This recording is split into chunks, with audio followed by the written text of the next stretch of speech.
제가 이 말씀을 준비하면서 저 자신을 잠깐 저의 과거를 제가 돌아볼 수 있는 시간이 있었습니다.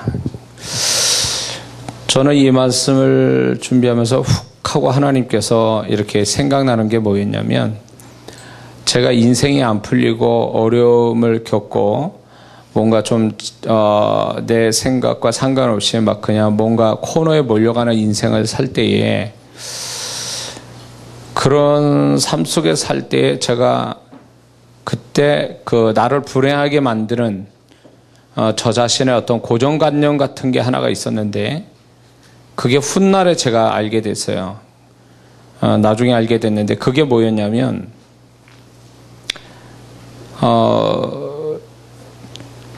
이제 무엇을 물건을 사거나 어떤 사람들의 모임이 있을 때 꼭 저는 제가 이 독특하다, 내가 좀 독특한 사람이고 내가 뭔가 좀 뭐랄까 좀 나은 사람이다라는 스스로의 어떤 자존심이 있었는지, 아니면 내가 가지고 있는 환경을 좀 더 뭐랄까 인정하지 않고 버팅겨서 이겨보려고 하는 내 마음이었는지 몰라도 자꾸 이 뭐랄까 대세를 쫓아간다. 대세라는 말 알죠? 대세를 쫓아가는 게 아니라 꼭 그렇지 않는 소수를 자꾸 거기에 제가 이렇게 선택을 하고 결정하는 것처럼 그런 일들이 있었다라는 거죠. 그게 무슨 얘기냐면 이런 거예요. 뭔가 이렇게 이쪽이 사람들이 다 좋다 옳다라고 하는데, 나는 아니야, 저쪽도 있어, 저쪽도 옳고 저것도 좋은 거야 라고 하는 소수나 작은 거, 유명하지 않는 거, 별별 없는 거에 나는 거기다 선택하고 결정하는 거죠. 소위 말하면 내가 너희들하고 같이 안 간다 이거지.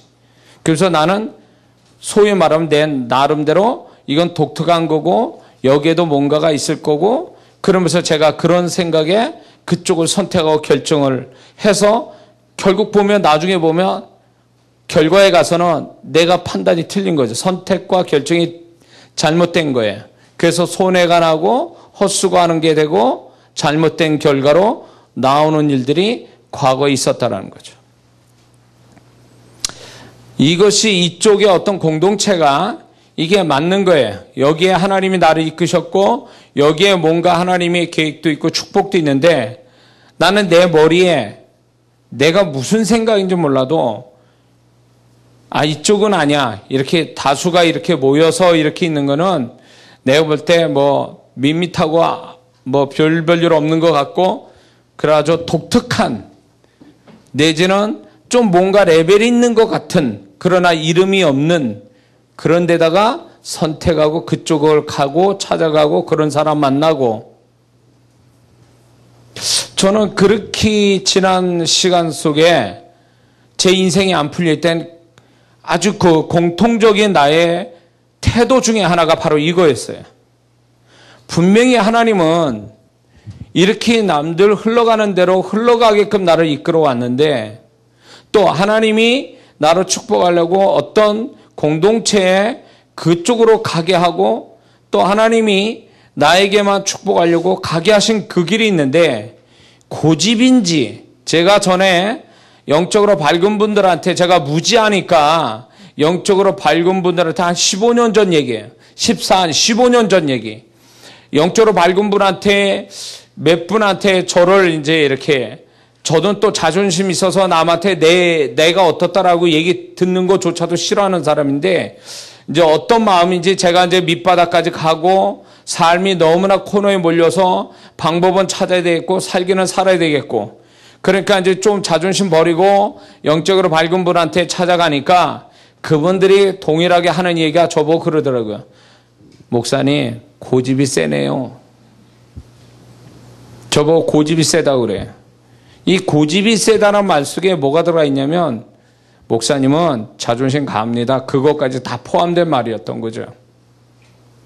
그 고집이 세다라는 거, 자존심이 강하다라는 거. 그래서 나는 너희들하고 같지 않아. 나는 이렇게 갈 거야. 저렇게 갈 거야. 난 이렇게 할 거야. 라고 하는 그런 뭐랄까 양지로 쫓아가는 게 아니라 음지를 지향하는, 국정원도 아닌데 음지를 지향하는, 양지를 지향해야 되는데 음지를 지향하고 독특한 거 찾고 소수를 찾고 남들이 안 가는 길을 찾고 가려고 하고, 그러다 결과에 가서는 헛수고하고 헛고생하고 손해보고, 그걸 보면서 야, 이게 제가 이제 하나님이 하도 불쌍하니까 43살 때, 42살 때부터 내 인생이 왜 이렇게 잘못됐는가, 내가 목사로서 거룩한 일하고 많은 영혼들을 케어해주는, 영적으로 케어해주는 목사로서 살아오는데 왜 나의 개인적인 인생은 왜 이렇게 자꾸 안 되어갈까에 대해서 고민하면서 제가 그렇게 있을 때 하나님이 불쌍히 여기서 저의 인생을 이제 저라는 존재와 내가 무엇이 잘못된지를 그분이 저를 조명해 주기 시작했어요. 넌 이렇게, 제가 머리가 나쁜 것도 아니고 열심히 모자람도 아니에요. 근데 그렇다고 제가 뭐 남들한테 이렇게 뒤처지는 건 없는데도 내 인생이 있어서는 아니란 말이죠. 뭔가 하나님이 안 계신 같은 내 인생, 거룩하게 살면서도 뭔가 하나님을 느낄 수 없는 내 인생, 하나님의 어떤 도우심을 못 받고 사는 것 같은 내 인생, 왜 이렇게 됐을까에 대해서 고민하면서 있을 때 하나님이 불쌍히 여겨서 저를 정확하게 하나님의 시각으로 볼 수 있는 눈을 열어준 중에 하나가 바로 이런 거예요. 너는 왜 내가 이끌어가는 대로 흘러가지 않고, 너는 이게 자존심인지 잘난 척하는 건지 교만인지, 왜 너는 자꾸 엉뚱한 생각과 엉뚱한 방향으로 흘러가서 왜 네가 생고생하니? 왜 네가 내가 허락지 않는 고생을 사서 하니? 이런 거였어요. 제 인생은 42살부터 제 인생이 바뀌기 시작했거든요. 다른 인생 살기 시작했어요. 그때 제가 다른 인생을 살게 된 것은 누가 날 도와주거나 돈이 왕창 어디서 생겼거나 그게 아니에요. 하나님이 제 인생에 제가 고민하면서 나름대로 똑똑하다고 생각해서 나는 잘 살려고 몸부림쳤지만 안 되는 내 인생을 실망하고 스스로 절망하고 있을 때에 하나님이 불쌍히 여기서 저에게 은혜를 주셨는데, 그게 뭐냐면 생각을 바꿔주는 거였어요. 그 생각이 어떤 생각을 바꿔줬냐면 내가 무엇이 잘못된지를 나를 보는 눈을 열어주셨어요. 그 눈은 결국 하나님의 시각으로 나를 볼 수 있는 눈이었어요. 그 전까지는 내가 나를 의식할 수 있는 나만 알고 있었지, 하나님이 나를 바라보는 시각으로는 못 봤기 때문에 내가 나를 잘 아는 것 같아도 내가 나를 몰랐던 거예요. 그러니까 내 인생이 하나님의 의도와 상관없이 엉뚱한 길을 막 내달린 것에 대해서 나는 왜 이렇게 됐는지를 몰랐던 거예요. 그게 환경 탓이고 우리 부모님의 문제고, 그래서 내가 인생이 이렇게 된 거고, 난 좋은 환경 못 가졌기 때문에 좋은 사람 못 만나서 내가 이렇게 됐다라고 생각했던 거예요. 그런데 하나님은 아니다. 네가 근본적으로 너 자신에게 문제가 있다라는 거예요.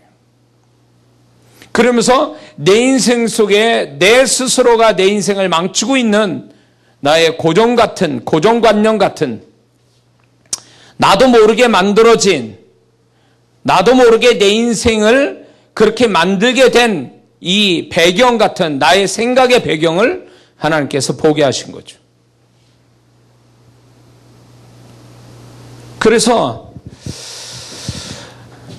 제가 좀 지난 시간들을 보면 제가 좀 리더 기질은 있었는데, 리더 기질이 있으면 다른 사람을 품고 이렇게 갈 줄도 아는 사람이 돼야 되는데, 저는 혼자 독야청청 혼자서 뭔가 잘난 척하는, 지금 돌이켜보면 그 젊은 시절에 방황하면서 혼자 그래도 난 잘난 사람이야 라는 그런 생각 속에 살아왔던 거죠. 신앙생활에도 나는 너희들보다 내 또래에서 너희들보다 내가 나라는 어떤 나름대로 교만 같은 거죠.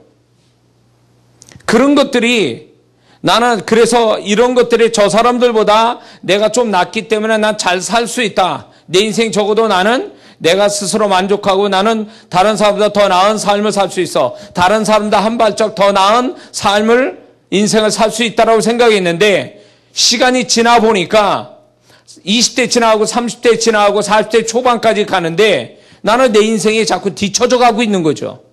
내가 볼 때 그렇지 내 별일 없는 사람 같은 사람이 오히려 나보다 더 잘 살고 오히려 더 행복하게 사는데 내가 그러면서 40 넘어가니까 내가 당황이 된 거예요. 왜 이렇게 됐지? 그 속에 제 인생 속에는 결국 내가 내 인생을 망치고 있구나. 어느 순간부터 40 넘어가니까 그런 생각이 어렴풋이 들어오면서 내가 뭘 잘못해서 내 인생을 내가 망치고 있는가에 대해서 내가 알 수가 없었던 거죠. 그러다 42살에 충격적으로 주님이 시각으로 나를 볼 수 있는 눈을 열어주셨어요. 그러면서 너 그렇게 갔다가는 네 인생 10년 후에는 더 어려워질 거다. 근데 그게 한 가지 이상한 게 뭐냐면 왜 내가 목사로서 목회를 열심히 하고 내가 그렇다고 막 놀면서 하는 것도 아니고 열심히 살았는데 영혼도 섬기면서 열심히 했는데 왜 안 되느냐 그 얘기예요. 내가 볼 때는 그렇게 잘못된 것도 없는데 근데 주님은 네가 거룩하냐 거룩지 않으냐의 문제가 아니라 너의 인생 속에 내가 너를 이끌어가는 데 있어서 네가 가지고 있는 너도 모르는 만들어진 수학 공식 같은 너를 지배하고 있는 그것들이 깨지지 않는 것이 네 인생을 지금 네가 망치고 있는 거다. 나하고 상관없이 살게 하는 거고 내가 너에게 뭔가 도움을 줄 만한 어떤 통로를 열지 못하고 닫아놓은 걸로 네가 살아왔기 때문에 내가 너를 도와주려 해도 너의 그것이 나와 같은 역할을 하고 하나님같이 네가 믿고 있는 그 너 스스로의 그 공식이 너를 망치고 있다라는 것을 나중에 알게 하신 거예요. 이상하네요. 이 설교가 시작이 이게 아니거든요. 서론이 이게 아닌데 갑자기 서론이 이게 시작되는 거 보면 여기도 나 같은 사람이 있는가 본데. 그래서 자기 인생이 누구보다도 저도 삶에 애착이 있는 사람이고 난 누구보다도 잘 돼야 될 사람이라고 내가 스스로 생각하지만 결국 지나가 보니까 지금 이 나이 돼 보니까 내가 삶의 애착을 가지고 나를 사랑한다 해도 그게 내 인생 잘 사는 어떤 밑바탕이 되지 못했다라는 거예요. 어떤 사람은 자기 인생을 망치려고 작정하고 살아가는 사람도 있지만 대부분의 사람은 다 자기와 자기 삶을 사랑합니다. 그래서 잘 되기를 바라요. 근데 다 그렇게 되지는 않습니다. 세상 사람이 그렇잖아요. 근데 예수 믿는 사람도 잘 살아보려고 하지만 잘 안 돼요. 교회 열심히 다니고 뭔가 열심히 하지만 안 돼요. 혼란이 와요. 근데 교회 잘 다니는데 내가 하나님께 명백하게 도덕과 윤리적으로 문제가 없는 사람인데 왜 내 인생은 이렇게 자꾸 내가 원치 않는 방향으로 가서 나는 자꾸 인생이 안 돼가는 걸까 해 고민을 하는 사람이 있을 겁니다. 거기에 오늘 이 본문이 그분한테 지금 여기 온 분 중에 누군지 모르지만 하나님께서 정답을 알려주실 거예요. 이 본문이. 저도 이 본문에서 또 하나님이 다시 한번 과거에 내가 어리석었던 나의 모습을 돌이켜보면서 지금은 그러지 않아요. 하나님의 시각으로 나를 보는 은혜를 입게 되니까 이제 그 다음부터 내가 과거같이 그렇게 하지 않고 하나님이 이끄시는 대로 내가 순종하고 가니까 괜한 고생은 안 하고 가더라 그 얘기예요. 적어도. 그리고 하나님의 흐름 따라 가면 결국 내가 수고하지 않는 그분만의 손길로 내 인생이 잘 되어 가는 것들을 저는 너무 많이 그 후에 42살 고민하며 43살부터 제 인생이 하나님의 손길을 많이 보기 시작했어요. 지금까지. 그것이 깨지면서. 그러면서 제가 깨달은 거는 제 간증처럼 말씀을 드리고 싶은 거는 이런 겁니다. 아, 내 인생은 내가 열심히 산다고 해서 인생 잘 되는 게 아니구나. 내가 나를 바라보면서 내가 똑똑한 척하고 인생 산다고 해서 잘 사라지는 인생이 아니구나.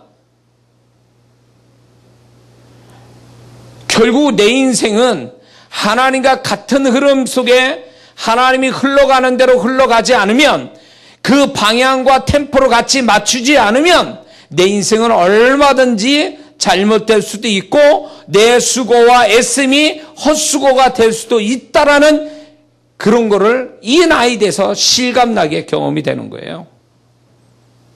그래서 제가 목사로서 많은 성도분들이나 이제 제가 방황했던 그 시절에 똑같은 방황하는 그런 젊은 친구들, 그냥 20, 30대, 30, 40대 그런 분들을 보면 이제 조언을 할 수 있어요. 제가 뭐가 문제인지를 얘기해 줄 수 있어요. 교회 다니는 사람 중에 이 고민이 굉장히 많아요. 교회 다니면서 이 교회는 열심히 다니는데 인생은 안 풀려. 교회는 열심히 다니는데 자기 삶 속에는 하나님의 흔적이 없어. 나는 착하게 살았다고 했는데 내 인생에는 하나님의 손길이 안 나타나. 왜 그럴까요? 착하게 살았는데 왜 그럴까요? 오늘 이거예요. 다수의 사람이 흘러가는 하나님이 흘러가는 그 방향과 그 템포에 같이 맞춰가지 못하고 엉뚱한 방향으로 가든가 템포를 못 맞추고 뒤쳐져 가든가 이런 것들이 자기 인생에 자기가 스스로 망쳐가는 거예요. 하나님이 원하지 않는.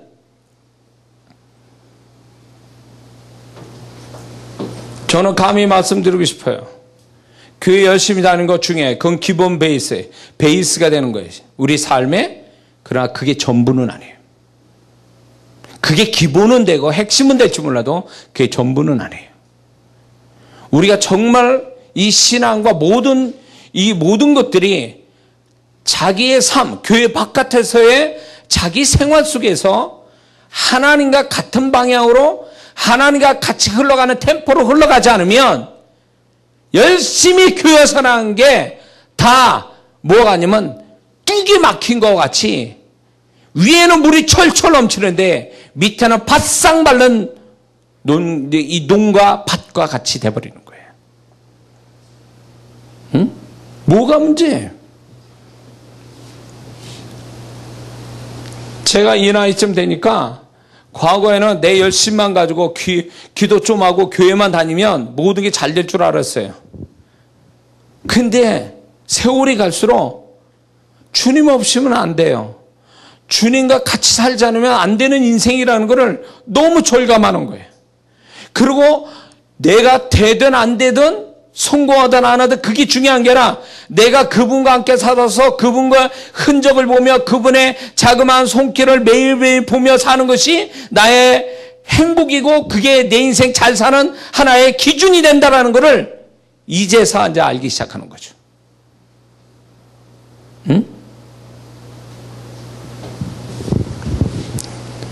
진짜 고민되고 슬픈 게 뭔지 아세요? 예수 믿고? 난 열심히 살았는데 정작 하나님이 도움받을 때는 그분이 안 나타나. 그분의 흔적이 없어. 이게 얼마나 슬픈 일인 줄 아세요? 그러면 하나님이 버렸냐 그거예요. 하나님이 그러면 그 사람을 무시했냐 하나님을 떠났냐? 아니에요. 우리가 어려움 겪고 여러 가지 힘들 때에 그때에 그 힘들고 고통스러운 것보다 더 고통스럽고 힘든 게 뭔지 아세요? 그 가운데 하나님의 흔적이 없다는 거예요. 하나님의 손길이 안 느껴진다는 거예요. 이게 얼마나 고통스러운 얘기인 줄 아세요? 만약에 이것 가지고 고민한다면 그 사람은 이제 하나님과 함께 살 수 있는 기본 신앙이 된 사람이에요. 근데 이게 아직도 안 돼 있어서 문제 해결되고 뭐가 좀 되고 안 되고에 관심 있고 그것 때문에 하나님이 수단처럼 여기서 하나님이 어떻게 도와주시면 되겠다라고 하는 하나님을 수단처럼 여기는 사람은 아직 모르는 사람이에요. 신앙이 아직. 하나님은 수단이 아니라 그분이 목적이 돼야 되고 그분과 함께 사는 것이 내 인생이 최고의 행복이라는 걸 아는 자만이 그 인생이 훗날에 후회가 없는 거예요. 믿으십니까? 잘 들으세요. 세상이 지금 바쁘게 돌아요. 한국만큼 역동적인 나라가 없어요. 그리고 열심히 살아요. 치열하게 살아요. 그리고 한국 사람 안에는 이 시기심과 질투심, 남 잘되는 꼴을 보고 싶지 않은 그런 시기심과 이 질투심, 거기다 열심히, 이게 내가 더 잘 살아야지 하면서 세계 어느 민족보다 열심히 일하면 1등 가는 우리나라예요. 그런 사람들이에요. 그래서 서로 간에 얼마나 더 많이 소유했느냐, 얼마나 잘 됐느냐 가지고 평가하고 그거 가지고 우월감에 한쪽은 좌절감에 이렇게 지금 한국은 그래요. 그러니까 이게 교회 안에도 들어와 있어요. 교회 안에 와도 누가 잘 됐냐 못 됐냐에 그것 따라서 뭐 축복 받았네 못 받았네 이런 식으로 평가를 한단 말이죠. 응? 신앙이 언제부터 그렇게 세상의 기준처럼 돼버렸냐 그 얘기예요. 응? 교회가 그렇게 그 기준으로 그 사람이 잘 됐다 못 됐다라고 판단을 하게 되면 이미 그거는 교회가 아니고 신앙이 아니에요. 이 교회 안에 어설프게 다니면서 잘된 사람 많아요. 그런 거 부러워할 거 하나도 없어요. 왜? 하나님과 함께 살지 않고 하나님의 도우심 받을 줄도 모르고 하나님이 도와주셔도 그 도움이 어디서 어떻게 왔는지도 설명을 못하는 그런 거의 불신자 같은 신앙을 가지고 잘되는 사람을 부러워하면 안 된다 그 얘기예요. 어? 우리 한국교회가 그런 분위기로 자꾸 몰고 가니까 편법이 나오고 불법이 나오고 탈법이 나와서 교회 다니는 사람이 더 죄를 범하는 이유가 거기 있는 거예요. 에? 그런 사람들 간증시키고 그래서 많은 사람들이 그거 그런 식으로 살게 만들고 그렇지 못한 사람은 좌절감에 빠져 있고 그게 그렇게 신앙을 몰고 가면 안 된다라는 거죠.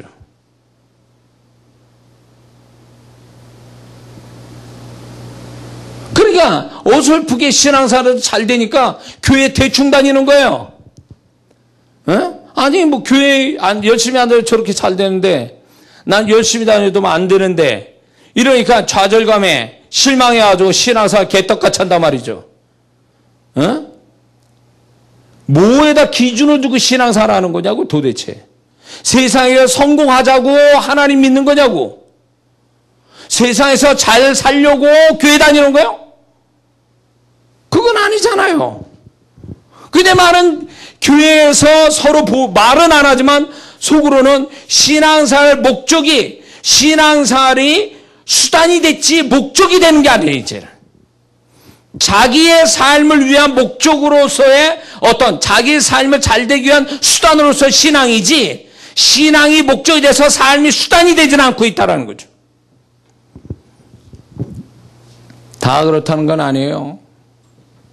그러나 분명 이것은 우리가 분명히 분별하고 갈 필요는 있어요. 그분이 데살로니가전서의 말씀에 살든지 깨어있든지 자든지 우리와 함께 살려고 그분이 죽으시고 부활하셨다는 거예요. 분명히 세상 끝나같이 우리와 함께 하신다 그랬어요. 우리를 고아와 같이 놔두시지 않는다 그랬어요. 그러면 그분이 왜 우리와 함께 있겠냐 말이에요. 왜 우리 삶 속에 들어와서 같이 또 동고동락하냐 그 얘기예요. 그분은 우리와 모든 걸 함께 나누어지기를 원하시는 거예요. 그래서 내가 기쁠 때 그분도 기뻐하시고 또 그분의 손길 앞에 그분을 높이고 그래서 그분과의 추억을 많이 쌓고 가는 것. 그게 예수 믿는 사람이 참된 인생의 모습인데 뭐 잘 되거나 못하거나 하나님 흔적은 하나도 없어. 자기가 그 모든 것의 중심에 자기만 있을 뿐이에요. 내가 뭐 했다라는 것만 있는 거지 거기에 주님이 어떻게 나와 함께 하셨는지를 설명을 못한다면 그 사람은 하나님과 함께 사는 삶이 아니죠. 그런 인생은 하나님이 영광을 받지 않는다라는 거예요. 내가 오늘 하루를 살더라도 내가 잘 살았냐 못 살았냐는 오늘 좋은 일이 있었냐 없었냐가 아니라 오늘 잘 사는 것은 오늘 함께 하신 주님과 모든 삶을 같이 나누어지는 게 분명했냐 그 얘기예요. 그분을 경험했느냐는 거예요. 그분의 음성을 듣고 그분의 손길을 경험하고 그분의 마음을 읽고 이것이 내가 오늘 하루를 잘 살았다는 증거인데 왜 이런 얘기를 안 하냐 말이에요. 교회 와서 이런 얘기 안 하고 세상 돌아가는 얘기, 자기가 잘된 얘기, 자기가 안 된 얘기, 그리고 이제 그 다음에 뭘 할까요? 하나님 도와주세요. 기도하는 거 외에는 없는 거예요. 예배 드리는 것은 하나의 형식일 뿐이에요. 그분을 만나거나 그분의 은혜를 입거나 그분의 음성 듣기 위하여 드리는 게 아니에요. 이게 오늘날 신앙이에요.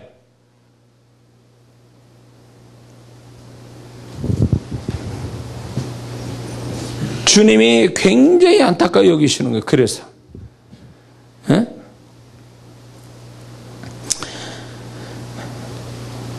자, 이스라엘 백성들은요 광야 생활을 할 때에 그들은 나침반도 없고 처음 가는 길을 가는 거예요. 그래서 민수기에 보면 하나님께서 이 성막에서 구름이 떠오르서 진행하면 그들이 진행하고 구름이 멈추면 멈추고 그런 식으로 해서 그들은 가나안 땅까지 그 목전까지 갔고 40년을 뺑뺑이 돌면서도 한 채의 길도 잃어버리지 않고 40년 동안 또 하나님이 돌게 하셨죠. 하나님이 이스라엘 백성들을 가야 할 방향과 가야 할 때를 알고 움직여서 이스라엘 백성들이 그렇게 해서 결국은 광야 2세대가 가나안 땅을 들어가게 됐어요. 광야 2세대는 결국 하나님과 같은 방향에 같은 템포로 가서 그것이 반복됨으로 인하여 40년을 반복함으로 뭘 배웠냐면 하나님의 마음을 읽게 되고 하나님과 같이 사는 것만이 잘 사는 거고 그게 앞으로의 가나안 땅도 그렇게 해서 얻어질 거라는 훈련 과정으로서의 광야 생활을 했던 거거든요. 그러면 우리가 알아야 될 게 가나안 땅은 거저 오는 게 아니라 광야라는 이 40년 동안에 하나님과 같은 방향, 같은 흐름, 같은 타이밍을, 같은 템포를 맞춰 가는 삶의 훈련이 된 자만이 가나안 땅을 들어갈 수 있는 거예요. 믿으십니까? 그냥 마구잡이로 살아가는 사람은 오늘 이 본문에 나타난 것처럼 피곤하고 뒤처져서 약한 자는 결국 하나님의 뜻도 아닌 아말의 족속에 맞아 칼 맞아 죽는 것밖에 없다 그 얘기예요. 그러므로 예수 믿고도 망할 자들이 얼마나 많은지 아세요? 예수 믿고도 교회 다니면서도 망할 자들이 얼마나 많은 줄 아세요? 이들이 성마에서 예배를 안 드렸습니까? 제사를 안 드렸어요? 소수의 그 불행한 소수가 똑같이 했어요. 그러나 망한 자가 됐어요. 광야에서 아말렉 족속 칼 맞아 죽었다 그 얘기예요. 이게 하나님의 뜻입니까? 하나님이 이런 걸 약속했어요? 하나님이 이런 걸 예언했습니까? 없어요. 그러나 그들은 죽었어요. 이게 오늘 그리스도인에게 소수의 불행한 소수들이 있다는 거죠. 교회 안에 축복된 다수가 있는가 하면 불행한 소수가 있어요. 축복된 다수는 머리가 좋아서도 아니에요. 열정이 넘쳐서도 아니에요. 이 축복된 다수들은 가나안 땅에 들어간 다수들은 차이는 뭐냐? 하나님과 같은 방향, 같은 템포로 갔다는 것 외에는 없어요. 그러면 축복되지 못한 불행한 그 소수는 뭐냐? 하나님과 같은 방향, 같은 흐름으로 가지 않았다는 게 이들에게는 결정적으로 가나안과 광야에서 죽거나 가나안 땅 들어가는 차이에 거기서 생겨버린 거예요.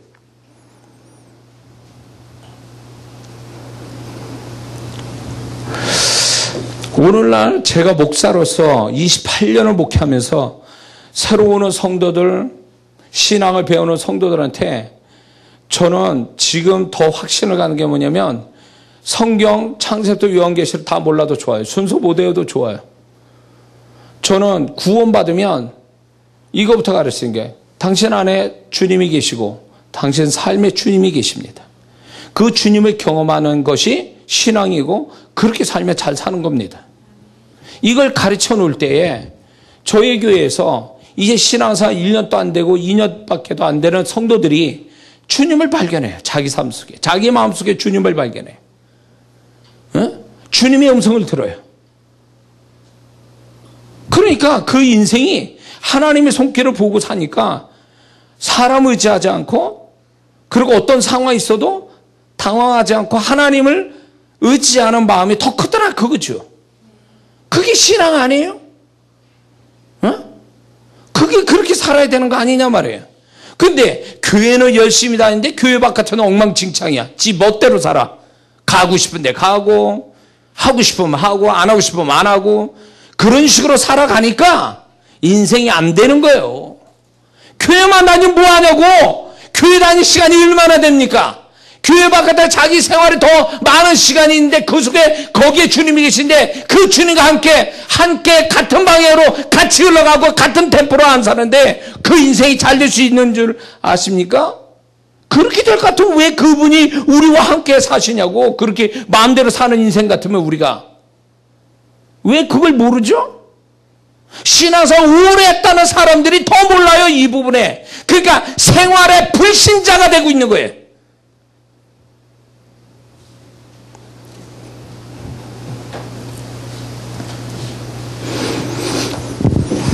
많은 그리스도인들이 지금 살아계신 주님, 그 자신의 마음과 자신의 삶 속에 살아계신 주님을 발견하는, 이게 발견돼서 주님을 알아가고 그래서 더 세밀한 데까지 주님을 알아서 그 아는 것이 주님을 더 신뢰하게 만들고 주님을 더 사랑하게 만드는, 이게 발전이 그렇게 되어가야 되는데 주님 만나본 적도 없고 음성 들어보지 않는 자가 무슨 주님을 믿습니까? 자기 삶 속에 자기와 어떻게 사는지도 모르는 주님을 어떻게 사랑한다고 말을 할 수 있냐고. 거짓말 하는 거예요 다. 만나보지도 않는 주님을 뭘 어떻게 살아간다는 거예요 도대체. 그분이 하늘에만 계십니까? 지금 우리와 같이 계신데 왜 그분을 경험하지 못하냐 말이에요. 그러니까 경험되지 않는 주님이니까 주님에게 대해서 굉장히 생소한 거예요. 생소하고 믿지를 못하고 믿지 못하니까 사랑할 수도 없는 거예요. 그걸 신앙이라고 교회만 나와서 예배 잘 드리고 기도만 잘하면 신앙입니까 그게? 종교생활하는 거예요 그거는.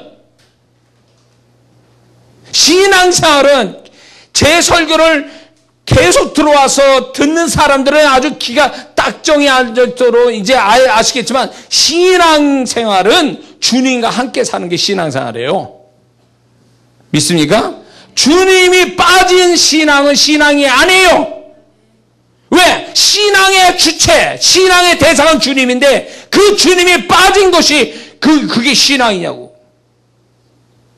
예배만을 위한 예배가 아니란 말이에요. 예배 속에 주님을 만나야 돼요. 기도만을 위한 기도가 아니라 기도 속에 그분을 만나야 돼요. 내가 주님의 은혜로 살지만 그 속에 주님을 경험해야 그 삶이 하나님께 인정받고 하나님의 은혜가 있는 거지. 에? 자기 삶 속에 자기 심령 속에 살아계신 주님을 얘기 못한다면 이미 그 사람은 눈먼 소경이요.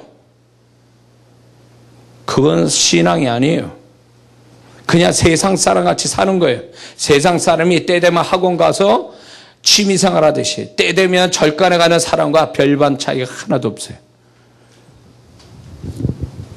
그런 생활 버려야 된다는 거죠.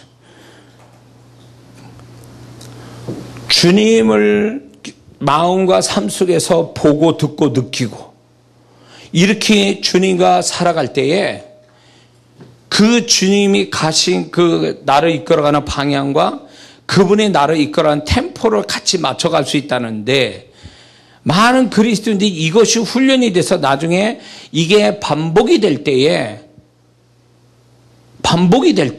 광야 2세대처럼 자 언약궤 메고 물속에 들어가라 그래도 그냥 푹 들어가고 여리고성 돌아라 그래도 돌고 그렇게 사는 거예요. 결국 하나님의 바람은 그거예요. 네가 전적으로 나를 신뢰해서 내가 하자는 대로 한다면 너는 기적을 볼 것이다. 나의 큰 능력을 볼 것이다. 이거거든요. 근데 우리는 왜 그렇게 못 살까요? 그 이전에 그분과 함께 사는 훈련이 안 되어 와서 그런 거예요.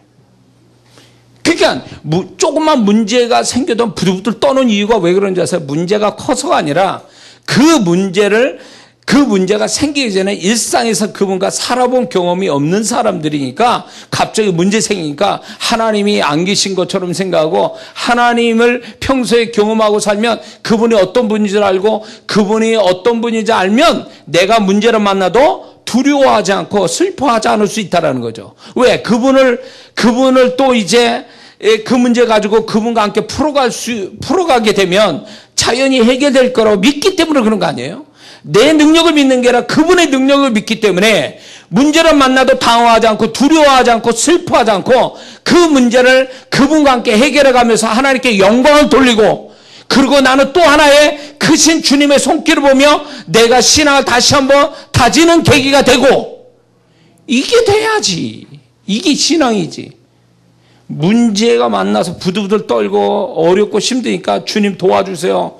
이벤트식으로 하나님 찾다가 해결 나면 또 잊어버리고 살고 있다가 또 문제 생기면 또 그때 찾고 이런 식으로 이거 하나님의 흔적이 없는 거예요. 자, 이스라엘 백성들이 광야 생활할 때 하나님이 성막의 가운데 그들의 진을 칠 때 사방으로 진 칠 때 그 가운데 성막 있고 그 가운데 하나님의 영광의 구름이 거기 있었어요. 왜 그거를 보여주실까요? 왜 밤에 불기둥 낮에는 구름기둥으로 하나님이 왜 그들에게 시각적으로 보여주실까요? 내가 너희들과 함께 있다라는 거예요. 그리고 그들의 일상에 같이 있었다고요. 그들의 진을 쳤는데 사방으로 치고 가운데에 성막이 있었어요. 그걸 보여줬다는. 그거는 하나님이 내가 너와 함께 있다는 거 분명한 사인이다. 분명하게 사인을 보여주시고 그 다음에 그들이 일상생활에 밥 먹다가도 그걸 볼 수 있고 뭐 어디 가다가도 그 주님의 손길을 볼 수 있고 그분의 영광을 볼 수 있고 이게 뭐예요? 일상에서 그분을 경험하게 만드시고자 하는 계시적인 거란 말이에요. 그것이 특별할 때만 나타난 게 아니라 그들의 일상에서 항상 계셨단 말이에요. 그게 오늘날 우리가 살아가는 신앙에 그렇게 살아라는 계시적인 사건인데 우리는 그렇게 살지 않은 게 문제란 말이에요. 지금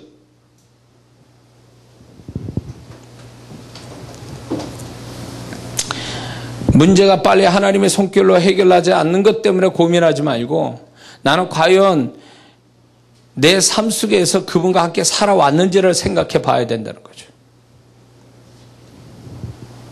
하나님은 분명히 이렇게 이끌어가고 있는데 자기 혼자 저쪽 방향으로 가고 있고 하나님은 요때 움직이고 있는데 난 저때 움직이고 있고 이게 안 맞아 돌아가는 거예요. 그러다가 망하는 거죠. 그러다가 피곤해지고 뒤처지고 약한 데 돼서 아말렉 족속의 칼마다 죽는 거예요. 이거는 잘 들어보세요. 칼마다 죽었어요. 아말렉 족속이 칼마 죽었어요. 그래서 그 진행이 멈췄습니까? 하나님이 진행 멈추지 않았어요. 그대로 전진했어요. 소수의 사람만 억울해진 거예요. 하나님의 흐름은요, 내가 하나님 흐름 따라 못 가면요, 결국은 그분은 내 뒤로 돌아와서 나를 밀고 가시지 않고 그냥 가버리시는 거예요, 그분은. 근데 왜 그렇게 하시는가 할 때 하나님이 매몰찬 게 아니라 하나님이 같이 갈 수 있도록 은혜를 베풀어 주셨는데도 내가 같이 그분에게 못 쫓아가는 나 자신한테 문제가 있는 거예요. 그걸 어떻게 할 수가 없는 거예요. 그러니까 하나님도 나의 의지, 나를 인격을 존중하시기 때문에 내가 의지적으로 하나님을 쫓아가지 않는다면 하나님도 어떻게 할 수 없다 그 얘기예요. 왜 하나님 나 안 막았습니까? 야, 네가 고집해서 의지를 가지고 거기를 내달리는데 내가 어떻게 하냐. 많은 사람 그래요. 자, 하나님이 왜 날 강권적으로 이렇게 그걸 막지 않습니까? 그러면 이 얘기를 이렇게 해야 돼요. 왜 하나님이 하와한테 선악 갖다 먹는데 안 막았냐? 이런 얘기가 같은 거예요. 많은 그리스도인들이 하나님 책임으로 돌려요. 문제가 생기면 하나님 왜 그걸 안 막으셨어요? 내지는 그 핑계를 마귀한테 돌려요. 하나님 나는 안 그러고 싶은데요. 귀신이 나한테 역사하는 거예요. 책임을 귀신한테 돌리거나 아니면 하나님께 책임을 돌려요. 하나님 왜 나한테 그렇게 나를 안 막아주셔서 내가 지금 이러는 거 아닙니까? 이게 논리가 참 이런 신앙들이 얼마나 많은지 몰라요. 야, 그러면 하나님이 이런 거예요. 야, 그러면 내가 가자는 대로 넌 갔니? 내가 지금 시간에 좀 움직이자 그랬더니 너 움직였어? 네 멋대로 네가 갈 방향 정하고 네가 가고 싶으면 가고 안 가고 싶으면 안 가. 네 멋대로 했잖아. 나는 그것까지 너한테 어떻게 할 수 없어. 나는 너한테 자유의지를 줬기 때문에. 그런 거예요. 살아보니까 이게 하나님의 뜻 안에서 하나님의 방향과 하나님의 흐름 속에 사는 거 이게 점점 실감나면서 뭘 느끼냐면 야 이게 내 머리에서 내 멋대로 살아야 될 인생은 아니구나. 가면 갈수록 하나님과 코드 맞춰서 하나님과 같은 방향으로 사는 게 이게 자유고 이게 내가 큰 축복이구나. 그래서 이쪽으로 더 의식을 하고 그쪽을 생각을 해야 된다는 걸 더 느끼게 되는 거예요. 에? 얼마 전에 저 가족이 이제 여행을 갔다 왔어요. 돈 있고 시간이 있었어요. 난 불안한 거예요. 근데 우리 가족한테도 얘기했어요. 불안하다고. 왜? 이 여행을 하나님이 허락했냐 그 얘기예요. 하나님이 갔다 오라고 그랬냐. 하나님이 정말 그 여행 속에 같이 나랑 동행하시는 건지 하나님은 야 잘 갔다 와 빨리빨리 나는 여기 있을 테니까 니들끼리 갔다 와 이런 건지 전에는 시간 나고 돈 생기면 옳다구나 기회다 휙 내 마음대로 했지만 이 나이 먹을수록 이제 하나님의 구속하심 나로 구속하시는 거 그리고 하나님의 그 틀 안에서 사는 거 이게 과거에는 구속이었는데 지금은 그게 나에게 자유를 주고 진정한 자유 그리고 이렇게 사는 게 맞다라는 것이 머릿속에 이제 서서히 아주 굳어져 버리는 그렇게 됐어요 저도. 그러다 보니까 여행 가는 것조차도 하나님 이게 정말 제가 가도 되는 겁니까? 하나님 같이 동행하시는 겁니까? 그때 이제 제가 음성을 들었죠. 음성을 들었기 때문에 간 거예요. 그분의 분명한 음성. 그분의 음성 들으면 그 다음에 제가 하는 일이 뭔지 아세요? 하나님이 음성을 들려주신 다음에 그 다음에 하나님 그러면 같이 동행하는 증거를 주세요. 꼭 그러거든요. 같이 동행하는 증거를 주세요. 그러면 저는 그 속에서 하나님이 나와 함께 하신다는 증거를 반드시 찾게 되고 그분을 주셔요. 아, 그래서 주님이 나와 같이 이 여행에 같이 가시는구나. 그럴 때 내가 그 안에서 편안함을 느끼고 안전함을 느끼고 그 속에서 또 그 다음에는 하나님 앞에 영광 돌릴 게 무엇일까? 그 다음 생각하는 게 그거예요. 그러면 이 여행과 같이 동행하는 주님 앞에 내가 주님을 기쁘시게 할 게 뭘까? 그 다음 생각해. 응? 그럴 때 분명 하나님께서 그런 찬스를 또 주신다는 거죠. 하나님을 기쁘시게 할 수 있는 그 무엇. 그럴 때 이게 하나의 그 작은 거지만 내가 주님과 함께 살고 주님이 이 일을 허락하신 이유를 내가 알고 그분을 높일 때에 이게 하나가 완성이 되는 거예요. 함께 살았다는 거예요. 아마 천국에 갈 때 분명히 주님은 요 시간대에 요거를 반드시 이게 얘기하실 거라 좀 믿습니다. 왜? 주님과 같이 간 일이기 때문에 그래요. 그리고 그 속에서 하나님께 영광 돌렸기 때문에 그거를 반드시 주님이 기억하시고 나에게 천국에서 말씀하실 거로 믿어요. 왜? 우리의 인생은 구원받은 날부터 내 인생이 하나님 앞에 기억이 되는 거예요. 구원받기 전의 인생은 하나님 앞에는 없는 인생이에요. 예수 믿는 사람의 나이는 구원받은 날부터의 그 나이에, 하나님 앞에서의 나이에. 그리고 그 인생이 하나님 앞에 가서, 천국에 가서 그분 앞에서 인정받는 인생은 그분과 함께 살은 인생만 그분 앞에 인정을 받아요. 나머지 인생, 내 멋대로 살고 내 마음대로 살고, 그게 악하게 산 건 아니지만 멋대로 살고 그냥 마음대로 산 것은 하나님 앞에 기억이 없어요. 왜? 그분과 관계가 없는 삶이니까. 보세요. 성경을 보세요. 무두셀라가 969세 살았어요. 3줄, 4줄이에요. 뭘 얘기할까요? 그 많은 세월이 하나님이 기억하신 바가 없는 인생이에요. 응? 성경에 며칠을 한 장에 두고 기록하셨다는 것은 하나님 앞에서 그게 가치가 있고 기억하실 만한 것인 사건이기 때문에 기록해 놓으신 거예요. 우리 인생이 그렇다라는 거예요. 믿으십니까? 오래 살았다고 해서 복도 아니에요. 짧게 살았다고 해서 그 사람이 불행한 것도 아니에요. 누가 얼마만큼 구원받은 다음에 하나님과 같이 살은 삶이 얼마나 많은가가 그 사람이 진짜 잘 살은 사람이에요. 아멘 하세요. 에? 그러므로 오늘 하루도 내가 그분과 함께 살아서 그분 앞에 영광 돌리고 내가 그분의 손길을 발견하고 그분을 감사하고 이런 것들이 결국은 오늘 하루가 그분 앞에 인정받는 날이 되는 거예요. 그게 진짜 인생이라는 게 하나님 앞에 인생, 사람 앞에, 세상 앞에 인생이 아니라 하나님 앞에 인생이라는 거예요. 그게 하나님 앞에 인생.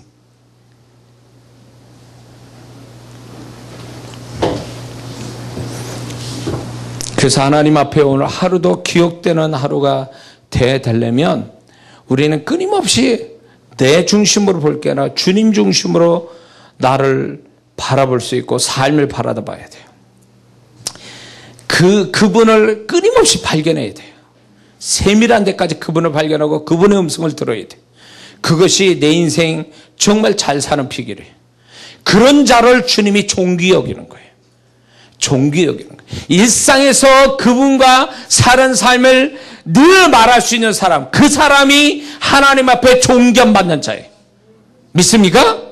내가 큰 일을 하고 무슨 일을 해서 하나님께 존경받는 게 아니라 내 일상에 아무도 알아주지 않는, 나도 지나면 기억되지 않는 그날에 그분과 함께 살았음을 내가 그분 앞에 고백되어질 때에 그때 하나님은 나를 존귀 여기신다는 거 잊지 말아야 됩니다. 할렐루야. 하나님의 시각으로 나의 인생을 보는 자가 되어야 돼요. 세상 눈으로 나를 보는 것에 의식하지 말고 그분의 눈으로 나를 바라보는 것에 의식하고 있어야 돼요. 오늘 메시지가 조금 빗나갑니다.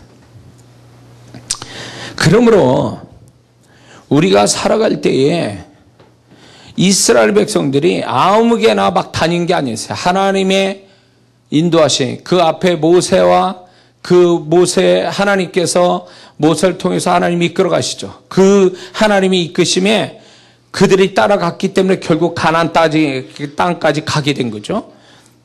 아무렇게나 다닌 게 아니란 말이에요. 그러므로 우리가 우리의 삶을 주신 하나님, 그 삶에 하나님이 나를 이끌어 가시는 삶이 있는데 거기에 늘 하나님의 이끄심에 민감하고 그분께 모든 삶을 맡겨서 그분이 나를 어떻게 이끄는지를 구경하고 그 속에서 하나님 손길을 보고 그러면서 하나님께 감사를 드리고 이런 삶이 될 때에 이게 하나님과 함께 사는 삶이고 영적인 삶이 된다는 거죠. 별볼일 없는 삶이지만 하나님을 개입하여 하나님을 의식하고 하나님을 발견하는 것, 이게 영적인 삶이에요. 맨날 앉아서 그냥 기도만 하고 맨날 성경책 보는 게 이게 영적인 삶이 아니라 자기의 일상의 삶, 맡겨진 자기의 일상의 삶 속에서 하나님을 만나지는 게 영적인 삶이라는 거예요. 그분은 내 일상에 얼마나 깊이 들어와 있는데요. 깊이 들어와 있다고.